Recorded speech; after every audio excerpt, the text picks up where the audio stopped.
Evangelho, quinta-feira da segunda semana do tempo do Advento. O Senhor esteja convosco, Ele está no meio de nós. Proclamação do Evangelho de Jesus Cristo, segundo São Mateus. Glória a vós, Senhor. Naquele tempo disse Jesus à multidão: Em verdade eu vos digo, de todos os homens que já nasceram, nenhum é maior do que João Batista. No entanto, o menor no reino dos céus é maior do que ele. Desde os dias de João Batista até agora, o reino dos céus sofre violência, e são os violentos que o conquistam. Com efeito, todos os profetas e a lei profetizaram até João. E se queres aceitar, ele é o Elias que há de vir. Quem tem ouvidos, ouça. Palavra da salvação. Glória a vós, Senhor. Quinta-feira da segunda semana do tempo do Advento, em nome do Pai, do Filho e do Espírito Santo. Amém. Queridos irmãos e irmãs, ontem tivemos a grande alegria de celebrar a solenidade da Imaculada Conceição da Bem-aventurada Virgem Maria. Ontem também se encerrou o ano dedicado a São José. Foi numa quarta-feira. Além de ser o dia da Imaculada, o dia do encerramento do ano jubilar dedicado a São José, foi uma quarta-feira, o dia que o Santo Padre entregou-nos para fazermos a oração em devoção a São José, além do dia 19 das festas de São José. Então ontem encerramos com alegria esse período de graça que o Senhor nos deu sob a custódia na devoção a São José. Hoje, a Santa Liturgia nos leva ao 11º capítulo do Evangelho de São Mateus e nos entrega a figura de João Batista. Diz São Mateus que João estava no cárcere ouvindo falar a respeito das obras realizadas por Jesus, ou seja, daquilo que Jesus estava cumprindo, os sinais messiânicos. Então João envia seus discípulos até o Senhor para perguntar: És tu aquele que há de vir ou devemos esperar um outro? João Batista, que se apresenta como a voz que clama no deserto, leva seus discípulos ao encontro do Senhor. De fato, a sua alegria é preparar a chegada do esposo para o matrimônio com a sua amada. E João, em nenhum momento, orienta para si mesmo qualquer iniciativa de seus discípulos. Todo o tempo coloca na centralidade Deus Pai Onipotente e chama os homens à conversão, a prepararem-se, através da penitência, para acolher o Messias que vem, o cumprimento da promessa. E após terem estado com o Senhor, os discípulos de João, e terem partido, Jesus então começa o discurso, cuja última parte nós ouvimos hoje na leitura do Evangelho, que é o grande testemunho que nosso Senhor dá a respeito de São João Batista diante das multidões, porque naquele momento os discípulos já tinham sido os 12 já tinham sido escolhidos pelo Senhor e o acompanhavam, bem como uma multidão, bem como os mestres da lei e todos aqueles outros que se ocupavam da instrução do povo e que eram os legisladores de Israel. E o Senhor começa no Evangelho de hoje dizendo: Em verdade vos digo que entre os nascidos de mulher não surgiu nenhum maior do que João o Batista. Olha que coisa linda que o Senhor está dizendo a respeito de São João. Meus irmãos e minhas irmãs, lembram a meditação que a gente fez outro dia a respeito disso? Que São João Batista, nesse último domingo, São João Batista teve uma família, ele, o grande homem de Deus, a voz que clama no deserto. Quem foi o background de João Batista? Santa Isabel, São Zacarias, teve por prima, e como falamos, e tia, a Virgem Santíssima, São José e Nosso Senhor por primo. Olha que família bendita! Um homem que foi muito amado e que aprendeu a amar a Deus sobre todas as coisas, olhando o testemunho de seus pais e vendo a vida de santidade de sua família. Foi inspirado, foi conduzido e iluminado por testemunhas altamente qualificados e idôneos no amor a Deus, que com tanta delicadeza o instruíram no caminho da graça. Aquela que era a cheia de graça, a Virgem Maria, nossa Mãe Santíssima, foi para ele não só a medianeira das graças, ainda no seio de sua mãe, mas também aquela que por seu testemunho como membro de família, da família, o instruiu sempre na escuta a Deus. A linguagem do amor foi sempre conhecida por São João. Agora, percebam isso que o padre vai dizer. Veja quantos tesouros São João Batista recebeu. Quantos dons e como o Senhor Deus Onipotente alinhou tantas graças em favor de João Batista, para que, recebendo de Deus as graças ordinárias e extraordinárias, ele pudesse combater firmemente para preservar e viver no estado de graça recebido por Deus. Ontem falávamos sobre isso, não é verdade? Ou seja, o Senhor nos concede, quando, por exemplo, vamos ao sacramento da confissão, um estado de graça, nos perdoa de nossos pecados e nos reveste com inúmeros bens e dons divinos. O que acontece é que, com muita facilidade, nós perdemos tudo aquilo que recebemos. Em parte perdemos por ignorância, em parte perdemos por displicência, em parte perdemos porque não aprendemos a estimar, em parte perdemos porque somos imprudentes, em parte perdemos porque não nos ocupamos, não nos demos o trabalho de sofrer para defender aquilo que é nosso, aquilo que Deus nos entregou. E por ter nisso, que agora é nosso, os sinais do amor de Deus, vale tanto e tem uma importância que merece o nosso sacrifício e empenho para defendê-lo e não perdê-lo tão facilmente. Então ontem falávamos como a Virgem Santíssima, como nossa boa mãe, não poderia desejar outra coisa para nós, senão tudo aquilo que no seu coração é fonte e causa de tamanha alegria. A mãe deseja para o filho o melhor do seu coração. E reconhecendo todas as virtudes e graças com a qual Deus lhe revestiu, se a Virgem Santíssima diante de Deus pede algo para nós, é que o nosso coração também seja ornado com as mesmas virtudes com a qual o Senhor ornou o coração da Virgem Maria. Porque ela conhece a alegria de Deus em ver o seu coração assim.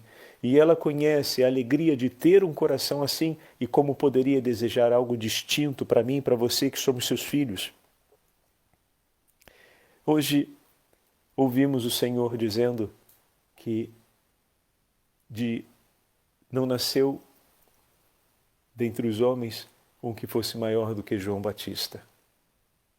Quantas graças e benefícios o Senhor, Deus Onipotente, dispôs em favor de João Batista.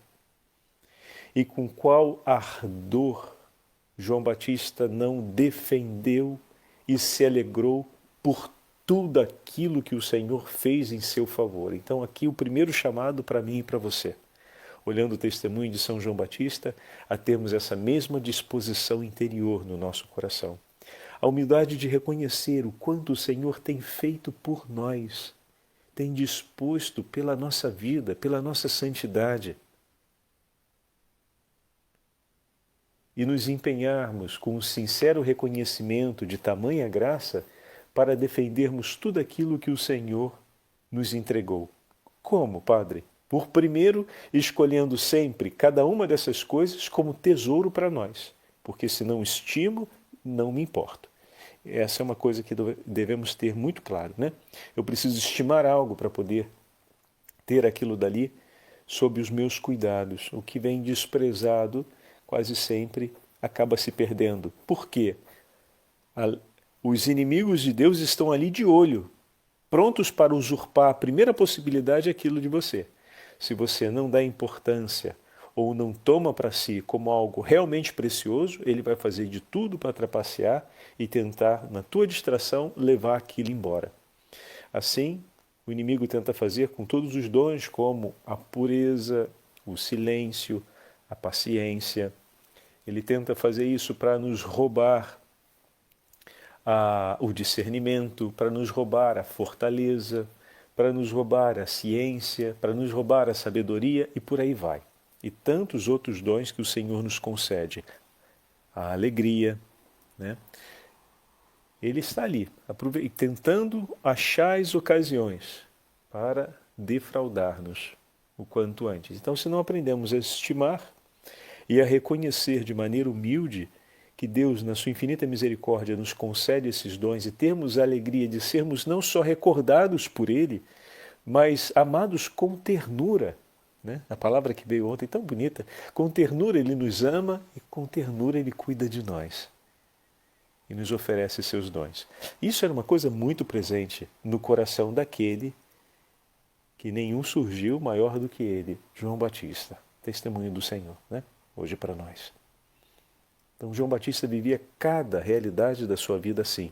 E não poderia ser diferente que os seus discípulos ele orientasse na direção de Jesus. E no cárcere, ou seja, em meio aos sofrimentos, por amor à palavra de Deus, ele recolhe os sinais de Jesus. Ele está em meio às dores do cárcere, mas os seus ouvidos e a sua atenção é toda ela voltada para o Senhor. Ele não está preocupado com a violência dos seus algozes, com as penúrias que se abatem sobre ele. O seu coração, os seus ouvidos, os seus sentidos, apesar da dureza e da frieza do cárcere, não se desorientam de Cristo. E ele, no cárcere, recolhe os sinais do Senhor. Tem o seu coração unido a Cristo, pelo testemunho e pelas vozes que chegam até ele. No cárcere ele se importa com o quê? Com Cristo. Ele ora para quem? Olha para Cristo. Ele procura saber de quê? De Cristo. Totalmente para ele. E quando do cárcere ele tem alguma palavra para dizer aos seus discípulos que o acompanham, o que ele diz? Sigam até Cristo. Vai até ele. Vai atrás dele. O meu tempo está se completando. É ele o Messias. Mais uma coisa para aprendermos com João no Evangelho de hoje. Também orientamos assim nossos filhos, nossa família, nossas amizades. Quando nos encontramos nos cárceres da vida, e aqui faço referência a todos aqueles momentos difíceis de penúria, de sofrimento, e todos aqueles momentos em que muitas vezes, por conta de Deus, por conta do nosso testemunho, pelo nome do Senhor, nos vemos sob perseguição, punição, ou muitas vezes nos vemos colocados em uma situação difícil, né, ou pública ou privadamente, o nosso coração ali se orienta para Jesus como o coração de João se orientou? A gente precisa fazer essa pergunta. É necessário que o nosso coração se oriente. Às vezes o nosso coração se orienta mais a promover uma defesa em nosso próprio favor, e o Senhor diz, quando forem levados aos tribunais, quando forem levados diante dos homens a serem julgados por terem defendido o meu nome, não providenciai a vossa defesa, porque eu vos darei palavras ajustadas que ninguém poderá rebater. Agora, o que eu então vou procurar e do que eu vou me ocupar nesse tempo? Ocupe-se de ouvir as coisas do Senhor. Aqui a gente olha para o exemplo de João, para entender aquilo que o Senhor nos fala. Peguemos o exemplo de João para entender o ensinamento evangélico. Não é que estamos ali esperando o tempo passar ou vendo o que vai dar. o coração permanece unido ao Senhor. Pensar as coisas do Senhor.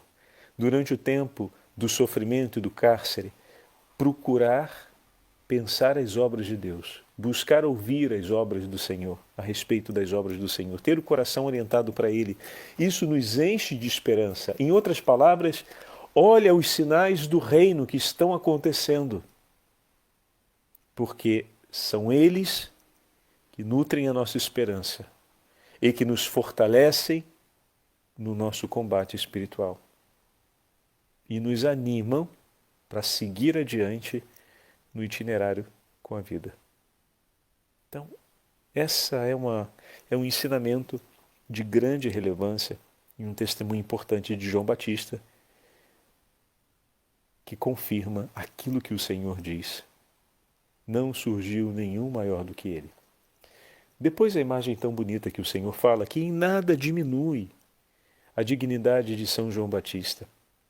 No entanto, o menor no reino dos céus é maior do que ele. Essa frase, como diz a própria nota de rodapé da Bíblia de Jerusalém, está relacionada ao fato de que João morre antes da ressurreição de nosso Senhor. E todos nós que fomos batizados, tomamos participação na herança de Cristo. Nos tornamos co-herdeiros do céu e fomos revestidos por uma dignidade maior. Afinal, João, com toda a graça, morre e permanece junto com os patriarcas e profetas esperando a ressurreição de Cristo. Vocês estão percebendo?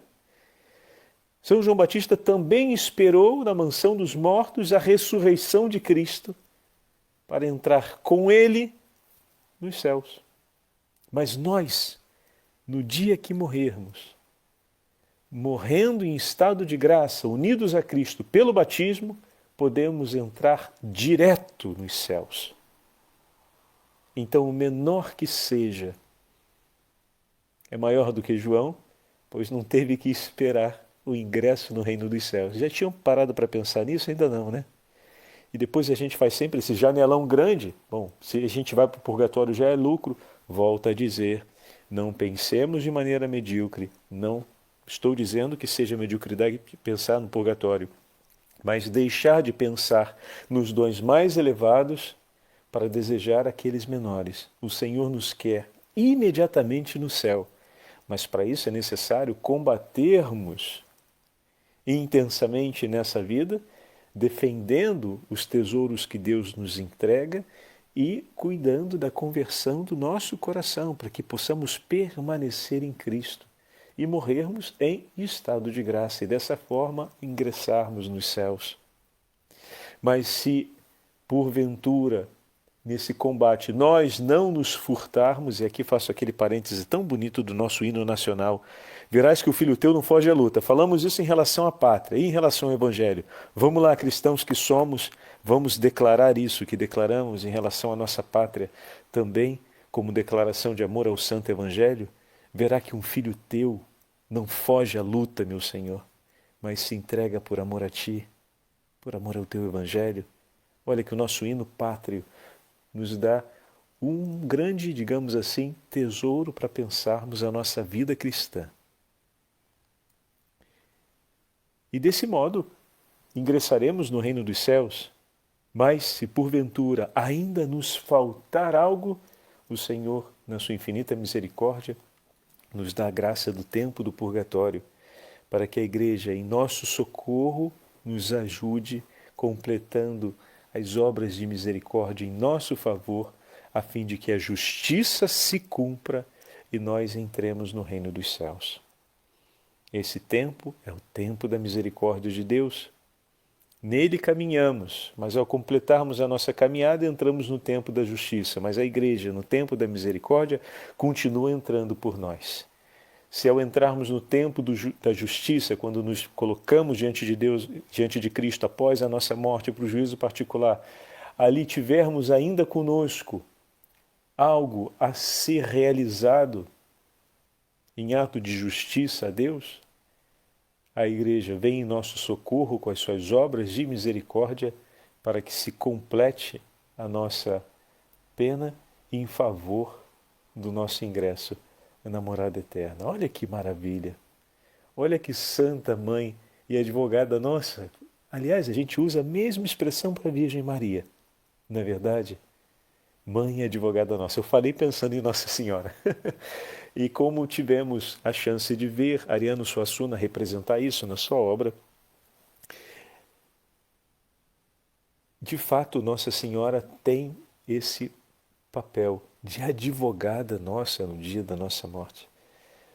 São Luís Grignon de Montfort escreve de maneira tão bela a respeito da Virgem Santíssima que recolhe os dons e tesouros que nós conquistamos e os mantém de maneira que não venham a perecer no tempo e não sejam usurpados por Satanás e seus anjos, de maneira a apresentá-los no dia do nosso juízo particular, diante do trono do Senhor, sempre ornados e cuidados com os seus tesouros, com os seus adornos celestes.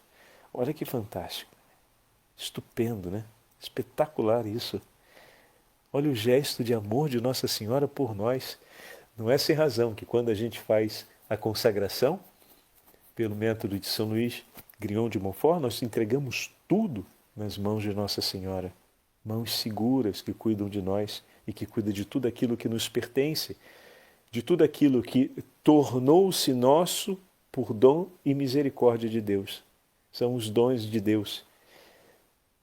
Se a Virgem Santíssima ama a Deus sobre todas as coisas e tudo o que a Ele pertence, cada um dos tesouros que Ele nos concede, também são amados por ela.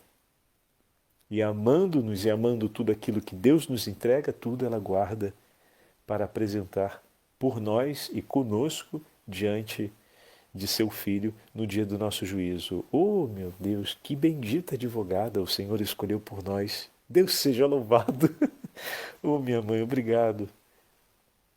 E na continuação do Evangelho de hoje, o Senhor faz ainda referência a respeito dos violentos e da violência. Também a nota da Bíblia de Jerusalém explica um pouco mais a interpretação desse texto, que pode ser feita de 4 modos. Né? Peguemos um deles para comentarmos. De fato, o poder tirânico das trevas se levanta e tenta fazer violência contra o reino dos céus e dispersar tudo aquilo que pertence a Deus e que possa conduzir os homens a participar no reino dos céus. E a nossa contrarresposta é o ódio ao pecado. Ao cristão é consentido odiar só uma coisa, o pecado. Olha que interessante.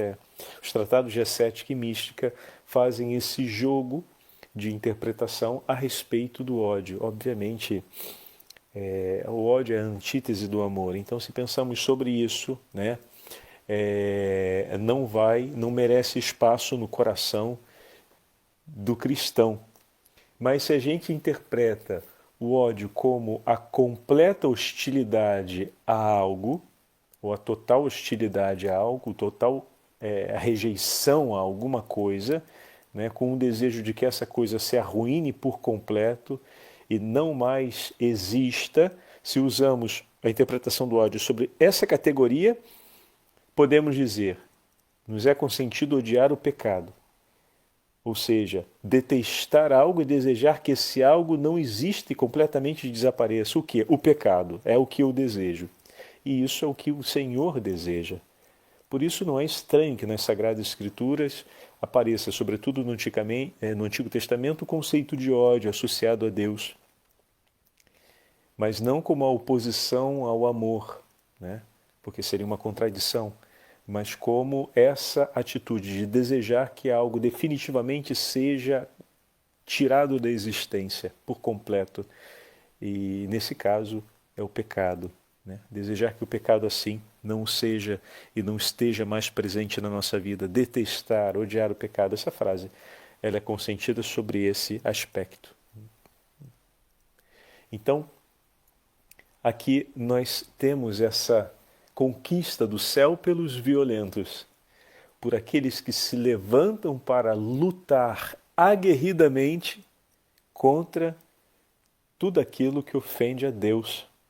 E dessa forma conquistam a alegria do reino dos céus, combatendo violentamente contra o pecado.